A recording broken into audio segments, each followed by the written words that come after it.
দল, একটি রাজনৈতিক দল 5ই আগস্টের পর থেকে এই দেশের অর্ধেক জনগোষ্ঠী অর্থাৎ মা এবং নারীদেরকে তুচ্ছ তাচ্ছিল্য করে কথা বলা শুরু করলো। তারা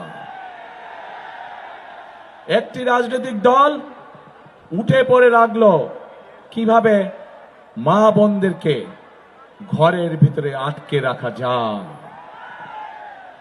একটি রাজনৈতিক দল বিএনপি যেখানে পরিকল্পনা গ্রহণ করেছে যে বাংলাদেশকে যদি সামনের দিকে বাড়াতে হয়, বাংলাদেশকে যদি সামনের দিকে নিয়ে যেতে হয়, তাহলে সমগ্র জনগোষ্ঠীর এই যে অর্ধেক নারী সমাজ তাদেরকে কখনো পেছনে রেখে সামনে আগানো সম্ভব না।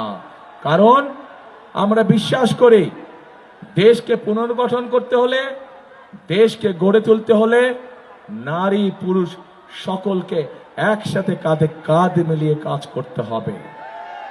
কিন্তু আমরা অত্যন্ত কষ্টের সাথে দেখলাম